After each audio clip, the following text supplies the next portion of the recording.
Hello, friends, and welcome to Nashville Forward, a community affairs program presented by Cumulus Media. My name is Matt Murphy, and I'm your host of this edition of Nashville Forward. We are pleased to be joined today by a very special guest. She is Deana Ivey. She is the Chief Executive Officer and President of the Nashville Convention and Visitors Corporation, or the Visitors Bureau. And we're here today to talk about all of the good things that they have going on in the city of Nashville and beyond. And it is a pleasure to have you join us on Nashville Forward. Hey, Deana. Thank you. I appreciate being here. Oh, it's an absolute pleasure to have you. This is a wonderful opportunity for me. I'm very excited about the conversation today because, as we were talking right before we began the podcast, I moved here 3 years ago. And as I moved here, I knew that I was moving to America's it city, right? I mean, and it's fascinating to get to talk to someone who watched that arc of progress and was a part of that arc of progress for so many years. Do you think of it that way? I mean, do you step back at any point and think, wow, what we have created really has resonated not just around the country, but around the world? Every once in a while, I'll sit back and go, I mean, I did it actually just yesterday. I was like, wow, look at this. But, we are always looking forward. So we're constantly like, what's next? What's next? What else can we do to bring visitors here? What's the, next big thing? So don't have that much time to reflect. But when I do, it's pretty amazing. No, it's fascinating. And you've had such a wealth of experience in doing what you've done for so many years. I want to talk about you for a minute and just talk about a little of your background before we talk about how you came to be the president of the Convention and Visitors Bureau. So you originally were from where? Bowling Green, Kentucky, so just up the road. Mm-hmm. I mean, it's only, an hour at the most. Spent most of my summers in Nashville because half my family was here. Mm-hmm. And then my first internship was at Opryland Theme Park. So Nashville's kind of in my blood. Oh, wow. Have you been back to the Corvette Museum?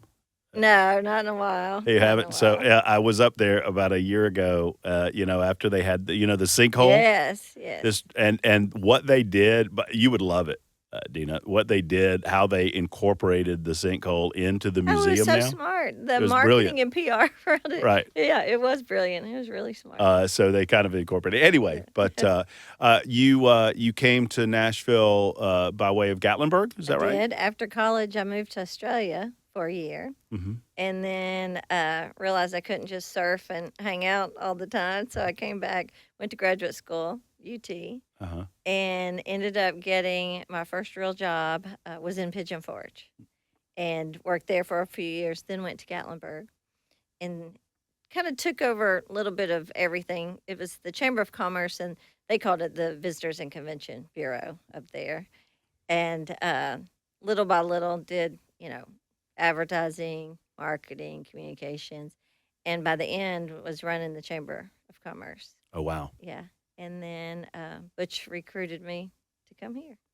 You worked for many, many years. You mentioned Butch Spiriton.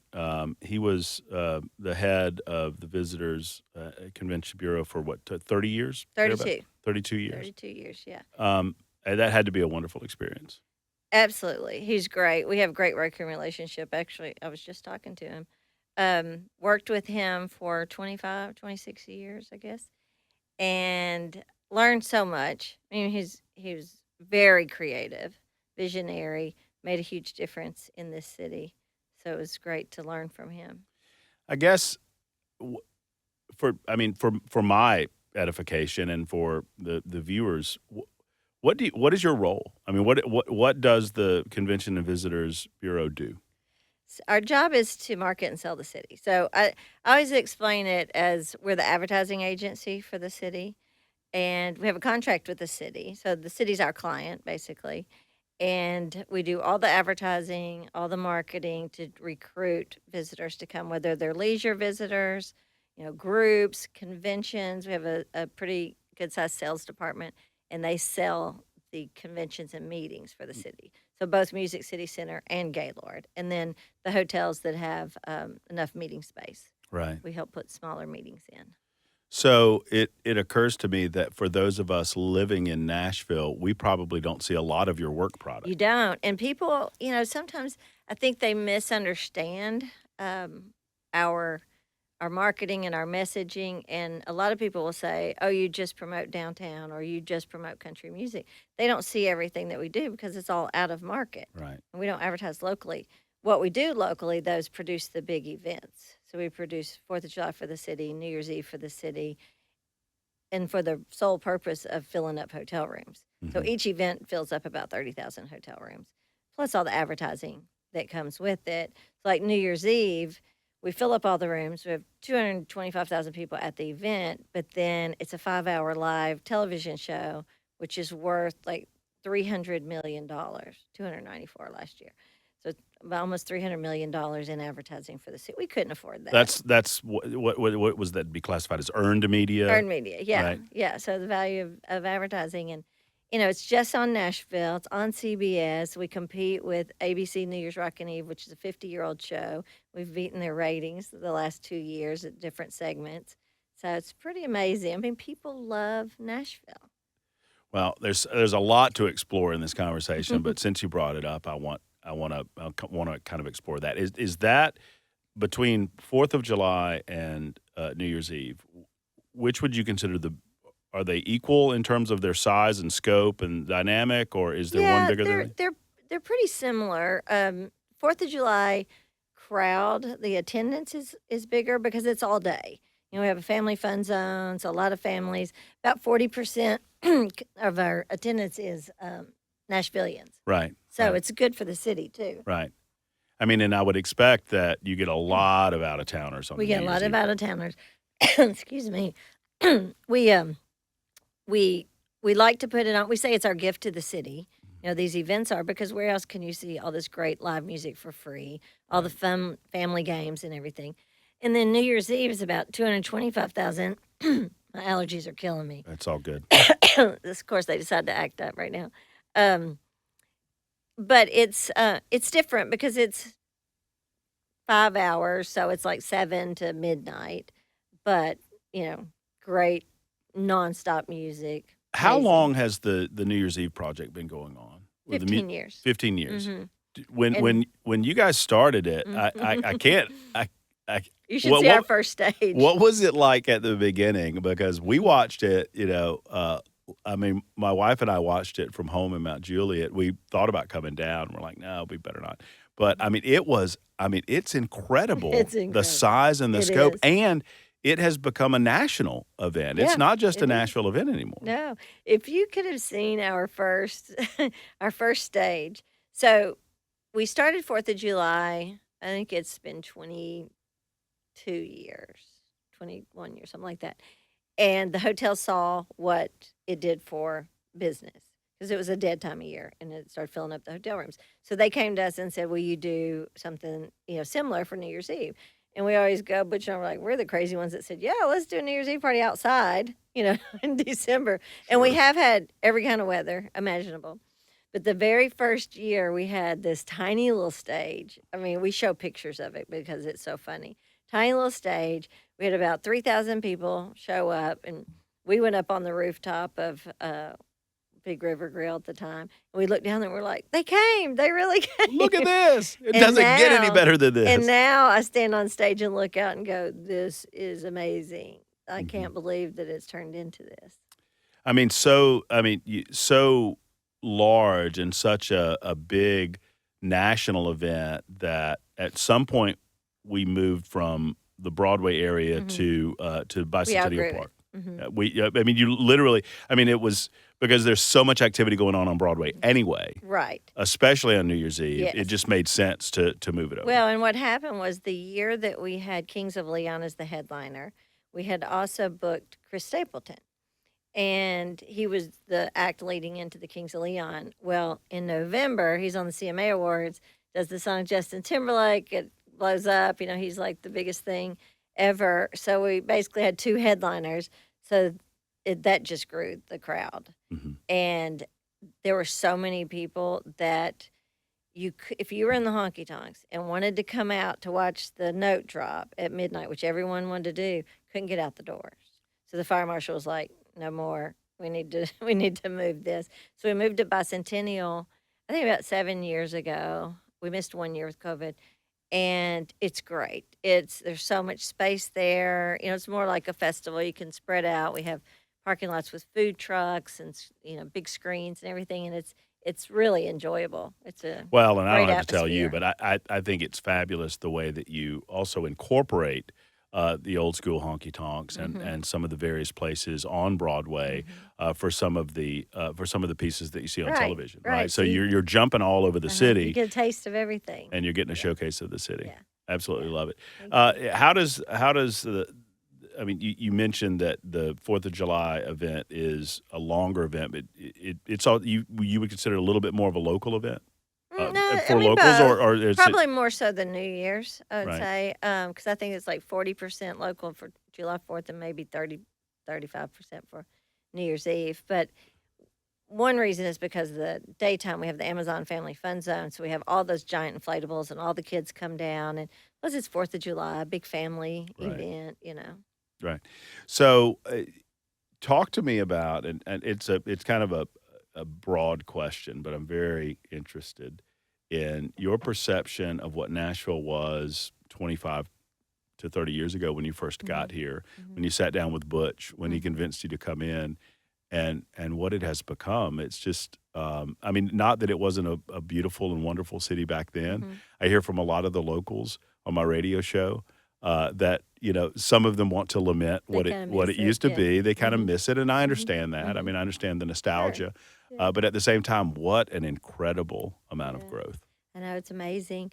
When I first got here, I came for tourism marketing, and our biggest tourist attraction was Opryland Theme Park, and they announced it was closing 2 months later. So I was kind of like, "Oh, my job just got a little bit harder. Yeah. What are we promoting?" Right, right. And at the time, big family market, and that went away. So we're like, how do we promote this city?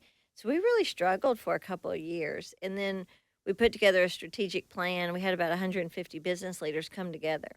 And we're like, how are we going to promote this city? What do we want to be known for? What makes us different? When you think about destination marketing, it's always how are you different from other destinations? How do you stand out? And, you look around, it's like Broadway was pretty seedy. I Mhm, mean, it was peep shows and different things. mhm. So that was just starting to come around. And fortunately, Mayor and Governor Bredesen, he had the foresight and the vision of creating what is now the arena, the Predators, Mhm. attracted the Predators, and then we attracted the Titans. That was a game changer for the city. That started, you know, making us not just a small market. And then Broadway started developing, and there were those honky tonks down there that we actually spent a lot of time talking to them about, how to attract visitors. And when we went through this strategic plan, one of the tracks was, do we need a new convention center? And so the Music City Center came out of that. Mhm. Took 10 years to get it approved. But that came out of it. And then branding of how we were going to brand the city. And we spent a lot of time going back and forth of, people would say, oh, we're healthcare capital, or we're Athens of the South because the colleges and universities, or we're the buckle of the Bible Belt. And we were always like, okay, that's great and true, but people aren't going to visit for that. So, and we knew music, our roots was, in music and had the foundation. So we hired a historian to write our story, write our brand story. Mhm. And he wrote it, it starts with Fisk Jubilee Singers. They're the first ones to export music to the world. And then through Jefferson Street Movement, Chitlin Circuit, the record labels, the publishing house, all that. And once he was finished, we're like, yeah, we're Music City. We can put a stake in the ground that we're Music City. And at that point, we did everything to change the narrative of what the city was about.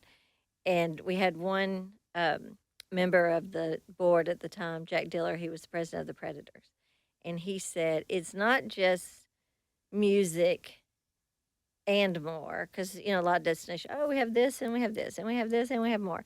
He was like, it's music in more, and that just kind of clicked, and we are like, okay, so everything we do, we need to have some kind of music and music connotation. So at that point, we adopted the brand of Music City and So wrote a just brand to, I don't mean promise. to interrupt your flow, but so up until I guess this would have been what, late 90s? Yeah, like Up until the late 90s, mhm. Nashville had not, that was when Nashville kind of branded Well, itself Music City yeah, USA? it'd been called Music City USA. Um, people would say it sometimes, but there was nothing really done with that. Right. I mean, you just kind of some people would say that, but it was not until the point that we said, "This is our brand. This is our product. Embrace This is it. our brand name. Embrace it, and this is how we're going to do it, and how we're going to deliver on this promise that we're the entertainment capital, the music capital." And so we had to do a lot of work though to Hmm. get there because we knew where the music was, but visitors didn't really know. So we did some things around town like the guitar pick signs. This is where live music is now. Of course, it's everywhere. But at the time, we had to put them Right. out. Right. We had, map, a website, and all that kind of stuff. We wrapped the traffic light boxes with images of different artists and music coming out of the different ones. And then we were very intentional about it being all types of music. Right. We dropped the USA off of Music City so they'd be more global. Hmm. All those things were very intentional. The images that we use in our ads, the music that we put in our events, just really trying to show the rest of the world what all we knew was here that they just didn't know about. It's such a, I've never thought about this, but the branding. The branding has been incredible. I mean, obviously, I mean the results speak for themselves. But you don't want that blessing that you have to become somewhat of a curse. In other Mhm. words, you don't want to pigeonhole yourself. Well, and that's what happened, honestly, when it was when people would say country music or but Music USA or country music.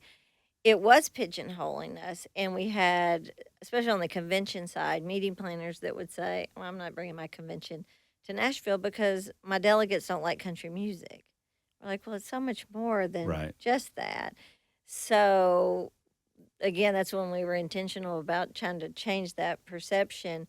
And since then, because Music City is such a strong brand, we've leveraged what really brought us to be in Music City is the creative community. Hmm. We have a great creative community.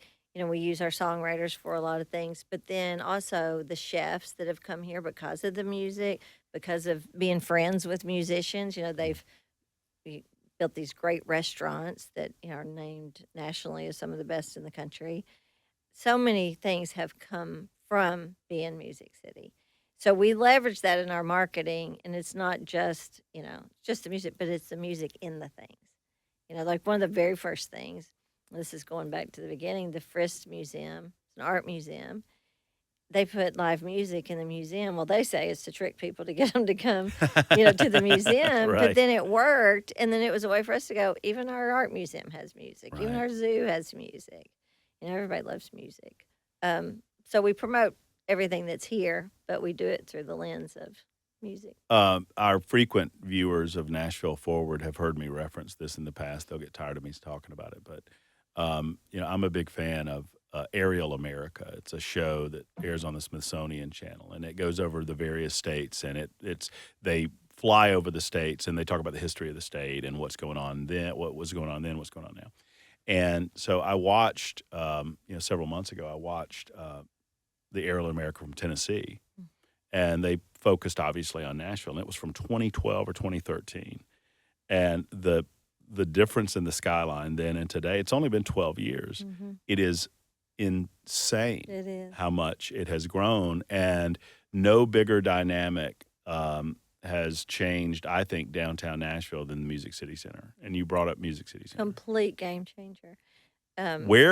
Where did you promote? I mean, forgive my ignorance. Where, Deana, did you promote conventions before Music City Center? Where did they go? Well, we had a convention center downtown. Okay. So it was on Broadway. Funny enough, and we were just talking about this when I was on a panel with Sean Henry and the mayor. We were talking about the old convention center did not have a door on Broadway, turned its back on Broadway. Huh. So Mayor Fulton had built it, and it faced Commerce Street. Right. So we had a convention center, but it had outgrown it. So it was like old and needed a new one. but we had conventions there. But when we built the Music City Center, complete game changer, it opened us up to 70% of the conventions that are out there that, we didn't have the opportunity to host before. And the amount of bookings that are in that building has been, tremendously successful for this city. There were a lot of people who didn't think it would be. And What was the concern? I think they didn't think that we'd have enough demand for it, that it'd end up the city'd have to bail it out, and it wouldn't pay for itself. And actually, just the opposite. It more than pays for itself, generates a lot of money for the city.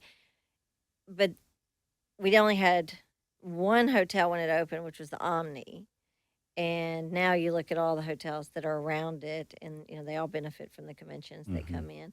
That entire south of Broadway, Sobro is all built up from the convention. You mentioned the mayor, Freddie O'Connell, and you've had many different administrations as you've been a part of the Visitors Bureau.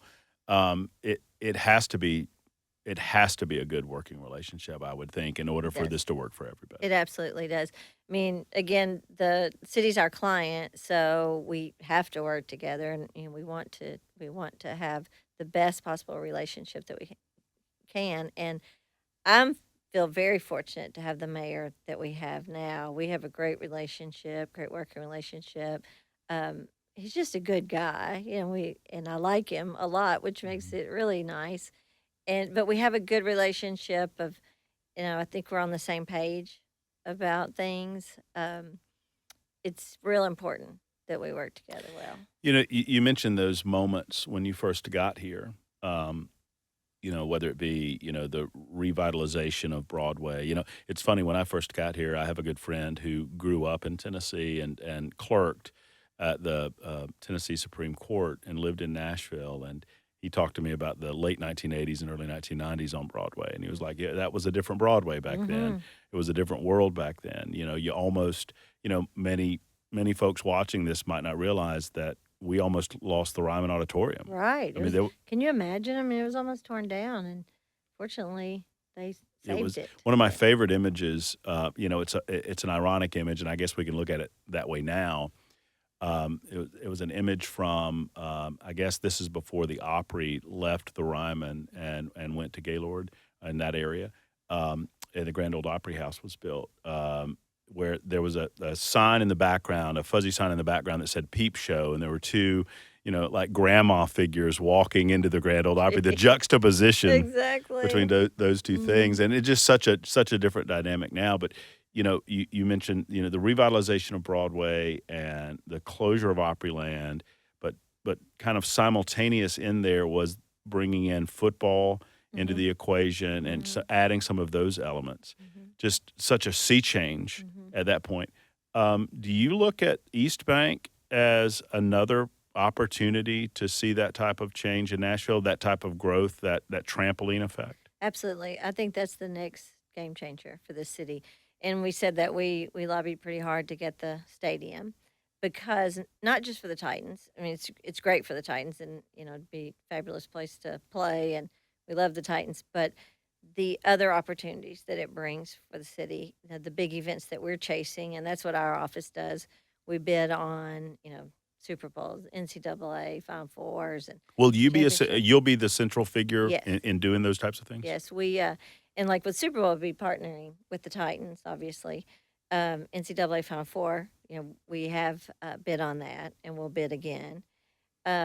Football championship, WrestleMania, World Rugby. The biggest events that you can imagine. All the big ones.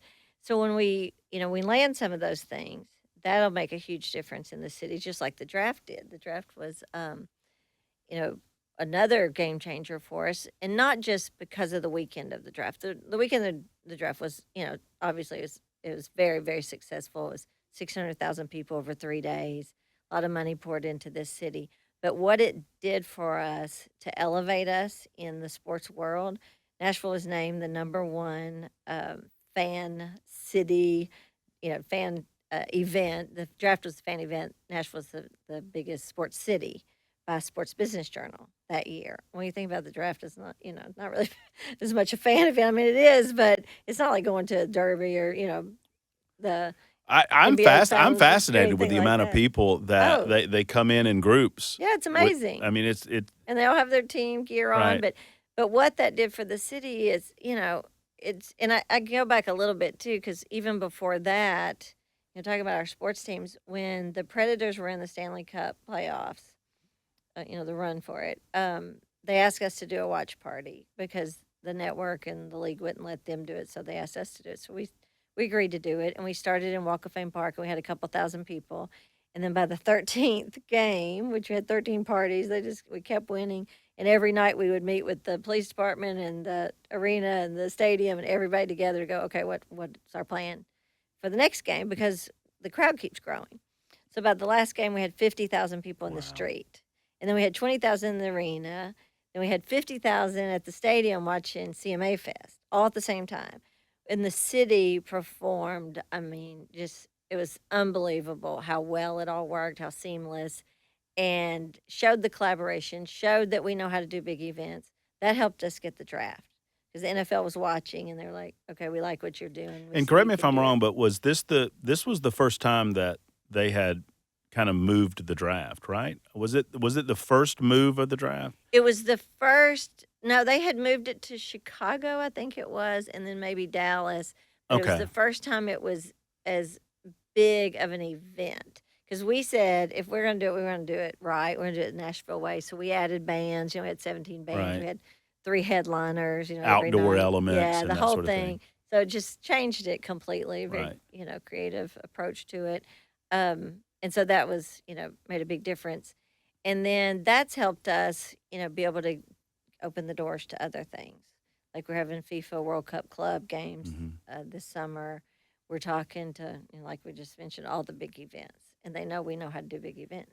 Well, and, it's amazing what has to come together for the East Bank to make sense. I'm fascinated with the kind of the arc of, the stadium.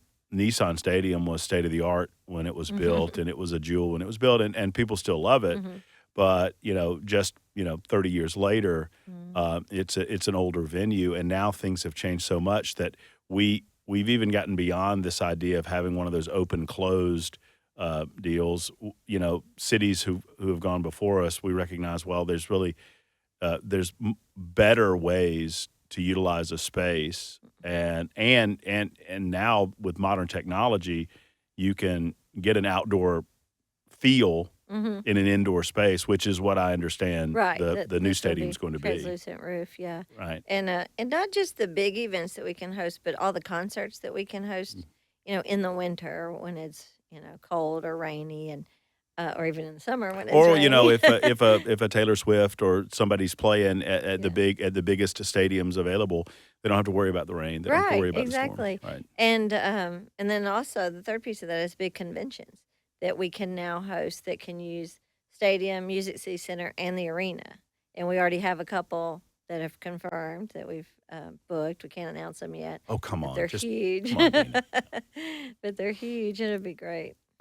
So what if you would share with us your vision of what the East Bank will ultimately look like? And I know that you've had many conversations with leadership, with the mayor's office, and with other groups, the planning commissions.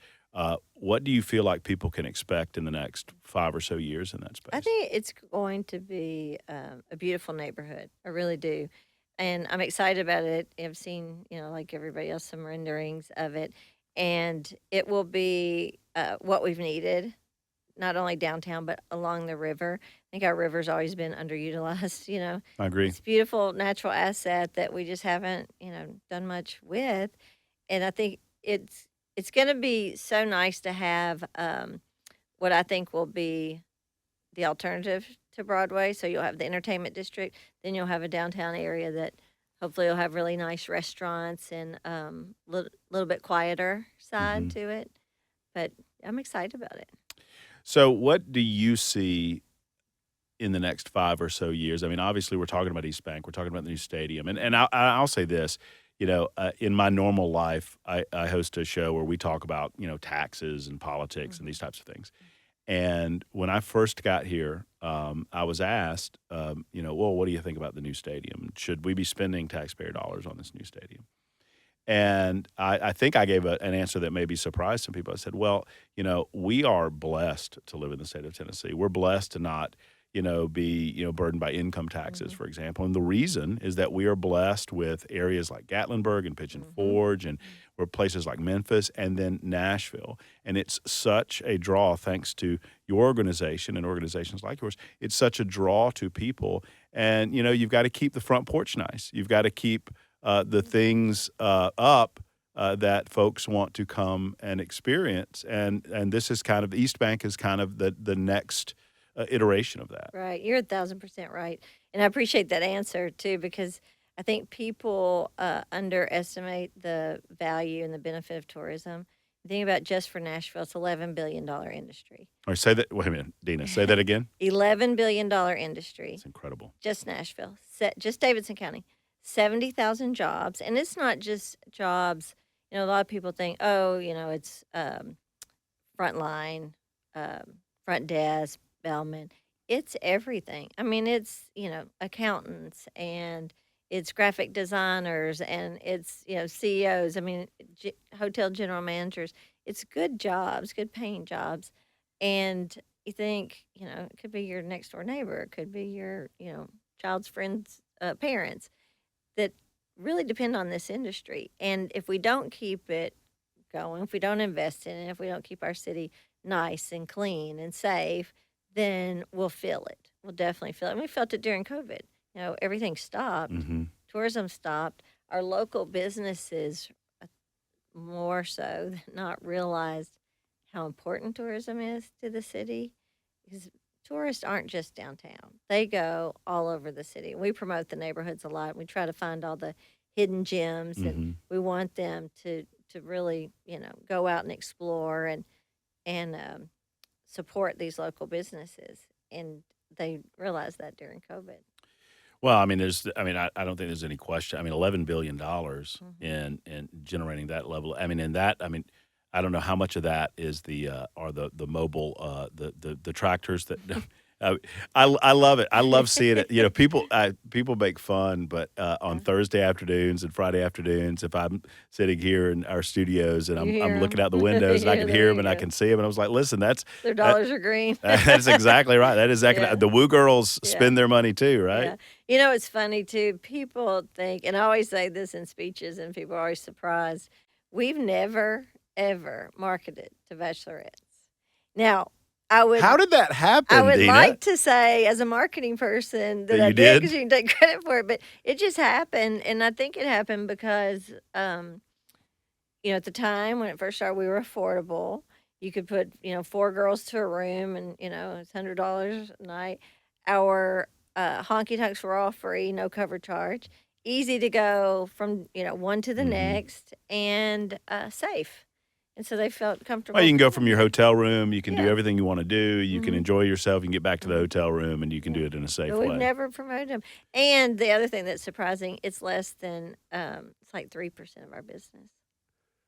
Well, that's still a pretty good percentage. It's pretty good. Yeah, it's still that's pretty not good. bad. But it's not all visitors. That's not where all the visitors are. That's what's funny, because people think that, again, that was, we just promote downtown, or that it's just Broadway. But that's I think, listen, I think that the proprietors in the downtown area on Broadway and beyond, they have somewhat of a love-hate relationship with the Bachelorettes. It's funny. I don't want to tell tales out of school, but I've talked to some of those folks, and they say, listen, once they realize that they're not the first bachelorette party to come in and that they're not going to get their drinks for free, we're all good. Yeah. Right. Manage expectations. Right. Yeah. Just what do you see? What's your role for? I don't mean to ask such a simplistic question as we kind of wind down, but for the next 3, 4, 5 years, we are the it city. I think that perception continues, but managing that and balancing that in a careful way in collaboration with the city itself, obviously, because as we grow, as more people come, then you have to manage, safety aspects of all of those travelers. And, obviously the city, I think, does a good job at that. But how do you keep this going without it becoming somewhat overwhelming for the people that live here? Yeah, that's the ongoing challenge, to be honest. Everything that we talk about is how do we keep again, how do we keep Nashville safe? How do we keep it clean? I mean, visitors want the same thing locals want. We all want a clean, safe, fun place to go. Nice restaurants, nice hotels. If you're, even if you want to have a date night and go and, stay, everybody wants the same thing. And it's a balance. It's a real balance. And I'll be the first one to say, after COVID, it got out of hand a little bit because we were one of the first states to open, just like some of the Florida and the beaches. So everybody came here. They had been pent up for a long time, and they were like, I'm getting out, and I'm doing what I want to do. And Let's party. Let's go. Let's go. So that was a little overwhelming. And even some of the bars will say, or probably most of them were like, okay, yeah, that was a lot. Now, appreciate the business. It was great, but it does need to be managed. And now it has. It's really normalized and kind of, gotten back to. I mean, I don't want you to pick favorites. I'm not asking you to pick a favorite baby or favorite child, but I mean, of all, we've got, the downtown race, the IndyCar race. You've got all of these different aspects of events that come and and even those that we don't hear about that aren't kind of forward facing for the citizens. I mean, the conventions and these types of things. I mean, do you have a favorite? Oh gosh, that's really hard, especially being visitors. I mean, I'm supposed to ask the hard questions, I know, and I love them all for different reasons. Like I absolutely love. I love New Year's Eve because it's ours and it's on television, and our goal was to compete with New York and to be on TV and to see our 5-hour show. Has it not grown beyond your imagination? Oh, way beyond. Way beyond. And sometimes I stand there on stage and go, how did we get here? I mean, because now Nashville is looked at as an equal to the New York event. I understand that that's been going on forever and the whole Dick Clark experience and all of that. But we can even compete. Right. And it's a 50-year-old show, and everybody talks about, New York, Times Square, New Year's Eve, that we're in the same conversation and then can beat them on ratings, in some of the segments. It's pretty incredible. Yeah. Huge. Yes. Well, listen, thank you so much for everything that you guys do. I mean, I have such appreciation. I can't imagine the level of chaos that is your life on a day-to-day basis or on a week-to-week basis or month-to-month basis. Yeah. I mean, can you describe that? I mean, that is what it is, right? It's managed chaos. It is, and it's nonstop. It's all day and night. I mean, I could literally do something every single night. I have for the last while here. But it's all, and I stop a lot of times and I think, it's all good stuff.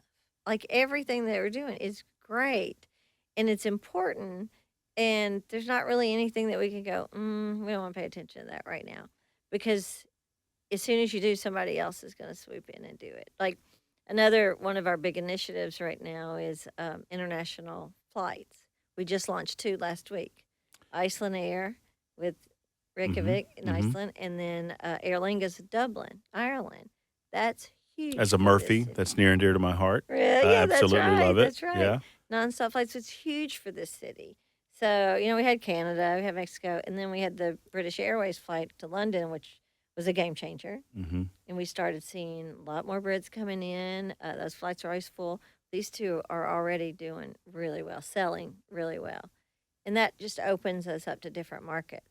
We're still. There was a push. It occurs to me there was a push to change the name of the airport, and I thought it was silly. Because frankly, not getting political, but the push was Donald Trump, and Donald Trump doesn't really have a connection. But I said on my radio show, and I think there's now a petition. I said the same. I know you're going to say Dolly. Look, I mean, I said the same thing. Dolly Parton. I've long said my love and affinity for Dolly Parton goes back. I say this. I don't mean to be.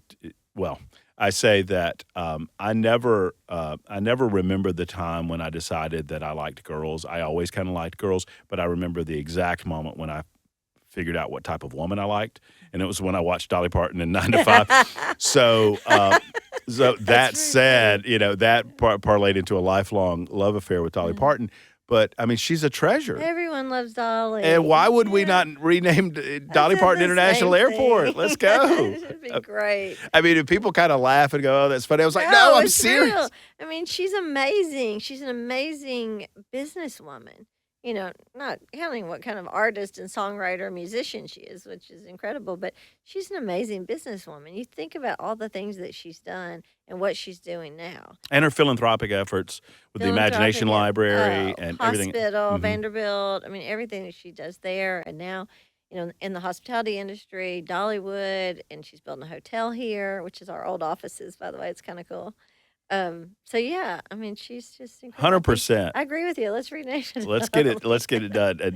Deana's going to make this happen. Matt Murphy will not. Deana will. Deana Ivey can do this. What else is? I mean, as we wrap up, what else is on the horizon?